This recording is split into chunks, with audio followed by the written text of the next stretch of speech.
All right, welcome back as we continue right here with the #1 Cochran Sports Showdown.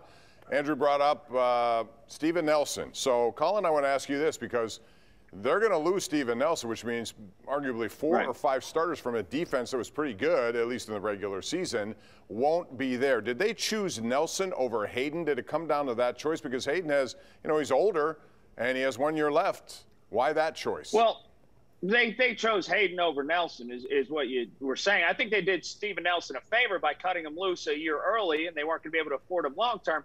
People have this narrative, well, they've lost 5 starters. Well, one, they were never going to be able to re-sign Bud Dupree. 2, Alou wanted to go. And 3, it was a choice between Sutton or Hilton. So did they really lose, and especially back to infuse the Juju stuff, Juju had no impact on any of that stuff, really. So did they really lose those guys, or were those guys going to go out the door anyway? I would have probably chosen Hayden over Nelson as well. I thought that Nelson was very good 2 years ago. I thought that his play dropped off precipitously last year, and particularly late in the year. Yeah, Nelson was a revelation last year in his first year with the Steelers. He didn't come with a very good reputation coming from the Chiefs, which had a pretty bad defense over his tenure there. The PFF grades and things weren't that good on, but he was very good in 2019. But last year, I think you would get the best argument you can make of Nelson over Hayden would be the age factor. 4 years of prime, and who's out on that? But you're right. I don't know if the 5 starters thing. Alou was never a starter last year anyway. And then you're right. Bud Dupree was never coming back anyway. The fact that they kept one of the 2 extra corners in terms of Sutton, they picked him over Hilton. And by the way, if Cameron Sutton would have waited about 4 or 5 days, he might have had a lot more leverage in terms of because if he becomes a starting outside corner, now you got him at a bargain rate. Well, regardless of whether it was anticipated or not, their defense today isn't as good as it was when the season ended. I don't think that that's arguable. I mean, we could say maybe that Alou, I don't know who's going to play defensive tackle, but maybe they signed Steve McClendon. That might be, an even trade. I don't know. Spillane to Vince Williams.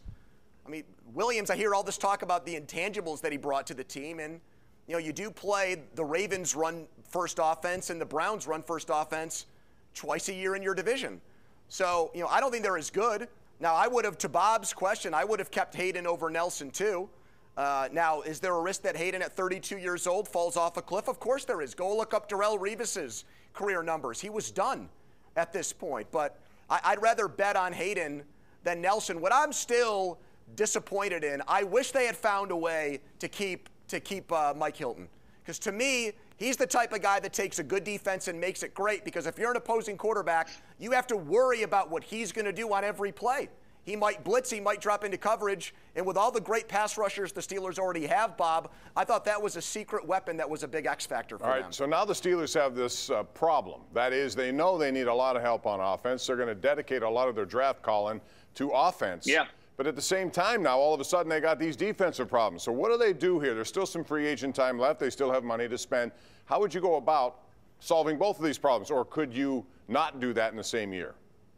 I would draft 1 and 2, first and second round in offensive linemen, and I'd go get a scrap heap running back, because we see that they can have success in the NFL, a Breida or someone like that, and pay him not a lot of money and hope like heck between him, between McFarland, between Snell, in between Jalen Samuels, you could do something behind an offensive line that's obviously at this point, because you have Dotson and because of the people that you have there, it seems like they're skewing toward trying to run the football more so than throw. Colin, I agree with you. My personal philosophy is almost exactly the same as yours with how to put the finishing touches on the offense in the draft. And I like the scrap heap idea with a running back, but here's the problem. You've got to convince Ben Roethlisberger in 2021 to hand the ball off to his running back more. And if he looks behind him and it's Matt Breida or Benny Snell, to me, he might be a guy that says, this is my last year, live by the sword, die by the sword. I'm going to go out my way. I'm going to go out on my terms. And that's what makes me nervous. That's why I think there's almost pressure on the Steelers, even though I think it's a terrible idea, to take a running back in the early rounds, because I think they've got to pound it in Ben's head. Look, you need to run the ball. We actually have a guy that's worth giving it to.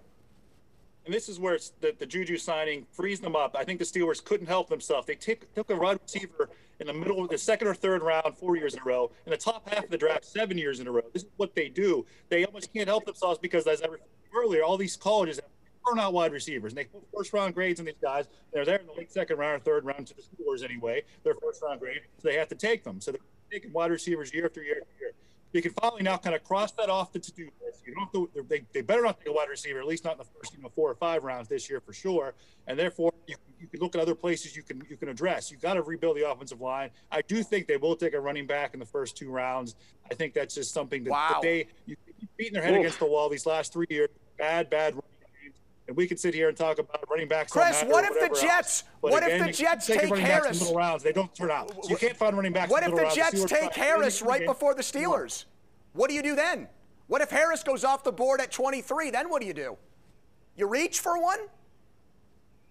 I mean, they reached for Terrell Edmonds a couple years ago and they needed a safety really bad. So maybe the answer is yes, for better or for worse.